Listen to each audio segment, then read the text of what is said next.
오늘 저희는 당신이 보내주신 틱톡 관련 자료들, 이걸 주로 깊이 파고들어서요. 네, 가장 중요한 정보들을 한번 뽑아보려고 합니다. 이게 뭐 전 세계 월간 활성 사용자가 15억 9천만 명이라니 어마어마하죠. 네, 그렇죠. 특히 Z세대하고 젊은 밀레니얼 세대에게는 거의 뭐 필수 플랫폼이 된 것 같고요. 사용 시간도 엄청 길다고 하고요. 그래서 이번 딥다이브의 목표는 이 방대한 자료 속에서 당신에게 꼭 필요한 핵심 통찰력, 이걸 딱 찾아드리는 겁니다. 맞습니다. 이게 틱톡이 단순한 재미, 이걸 넘어서 이제는 문화를 만들고 미디어 환경 자체를 바꾸고 있다는 거죠. 그래서 뭐 틱톡피케이션 이런 말까지 나왔잖아요. 아, 틱톡피케이션이요? 네. 핵심은 그 기존의 친구 관계 기반, 뭐 소셜 그래프라고 하죠. 그게 아니에요. 철저하게 당신의 관심사에 맞춰서 끝없이 컨텐츠를 추천하는 그 추천 피드 알고리즘, 이게 핵심이거든요. 아, 그 추천 알고리즘. 네, 이게 중요한 게 팔로워가 뭐 거의 없어도 컨텐츠 자체만 괜찮으면 누구나 바이럴 스타가 될 수 있다는 거예요. 이전과는 좀 다른 기회장이 열린 거죠. 그리고 뭐랄까 완벽하게 꾸며진 것보다 솔직하고 좀 날 것 그대로의 진정성 있는 컨텐츠가 더 사랑받는다는 것도 특징이고요. 와, 진짜 사용자들의 그 몰입도가 대단한 것 같습니다. 하루 평균 58분 사용이라니, 와. 네, 그렇죠. 다른 주요 플랫폼들하고 비교하면 거의 2배 수준이거든요. 맞아요. 스마트폰 하나만 있으면 누구나 쉽게 영상 만들고 또 뭐 아무 노래 챌린지 이런 것처럼 다 같이 참여하면서 즐기는 문화, 이런 게 사람들을 확 끌어당기는 비결 같아요. 구치나 뭐 이니스프리 같은 브랜드들도 이걸 잘 활용해서 성공적인 캠페인 벌인 사례도 있었죠. 크리에이터나 뭐 작은 브랜드에게도 비교적 공평하게 노출 기회를 주거든요. 아, 기회가 공평하다는 거군요. 네. 거기에다가 사용자의 행동 데이터 기반으로 해서 정교하게 타겟 광고까지 가능하니까요. 브랜드 입장에서는 이걸 외면하기가 참 어려운 매력적인 플랫폼인 셈이죠. 그렇군요. 하지만 이렇게 매력적인 플랫폼에도 좀 어두운 면이랄까? 심각한 우려들도 있는 것 같아요. 가장 큰 논란은 역시 그 개인정보 보호, 그리고 데이터 보안 문제인 것 같은데요. 네, 맞아요. 그게 항상 따라다니죠. 모 회사가 중국 기업 바이트댄스라는 점, 또 중국의 국가정보법 이런 것 때문에 사용자 데이터가 혹시 중국 정부로 넘어갈 수 있지 않나 하는 불안감이 계속 있는 거죠.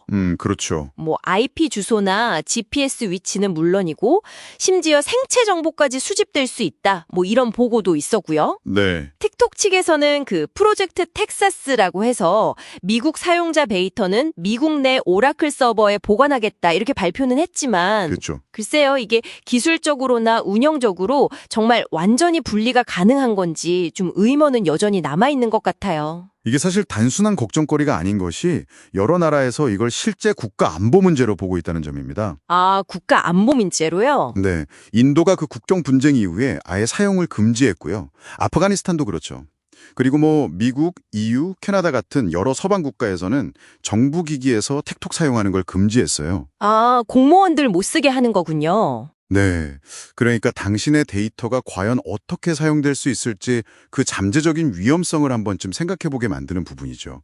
또 다른 심각한 문제는 그 유해 컨텐츠 문제, 그리고 청소년 보호 문제 같아요. 아, 그것도 정말 심각하죠.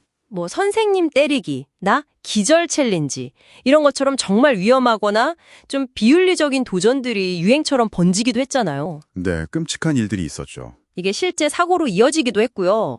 국제 엠네스티 같은 곳에서는 틱톡 알고리즘이 자해나 자살 같은 유해 컨텐츠를 청소년들한테 반복적으로 노출시킬 수 있다, 이렇게 경고하기도 했고요.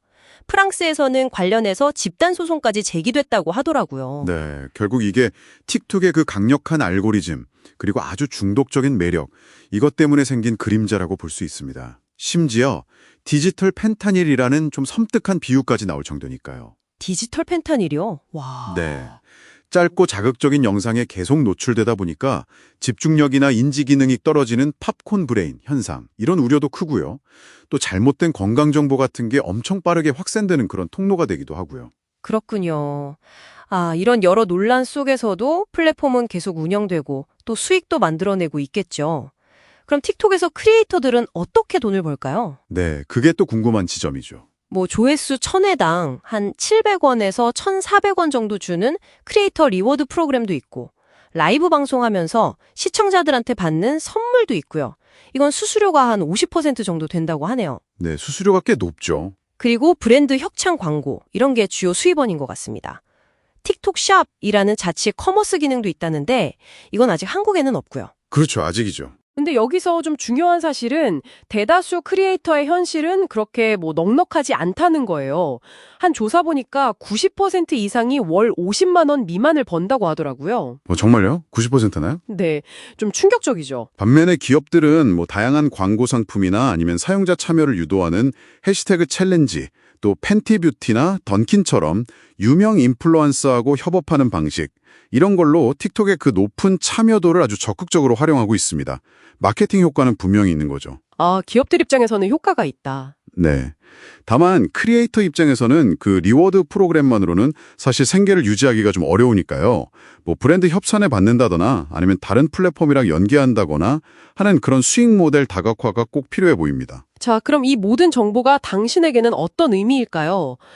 틱톡은 분명히 문화를 만들고 또 트렌드를 이끄는 아주 강력하고 매력적인 플랫폼인 건 확실합니다. 그렇죠. 부인할 수 없죠. 하지만 동시에 그 이면에는 데이터 보안 문제라든지 유해 콘텐츠, 중독성 같은 이런 결코 가볍지 않은 위험들이 또 도사리고 있고요. 결국에는 이 엄청난 파급력과 잠재적인 위험 사이에서 어떻게 좀 현명하게 이용하고 바라볼 것인가, 이 균형점을 찾는 게 당신에게 중요해 보입니다. 네, 마지막으로 이런 질문을 한번 던져보고 싶습니다. 틱톡의 그 알고리즘이요. 단순히 우리의 뭐 엔터테인먼트 취향을 넘어서서 혹시 사회적인 여론이나 어떤 정치 지형에까지 영향을 미치고 있는 건 아닐까요? 아, 생각해볼 문제네요. 네.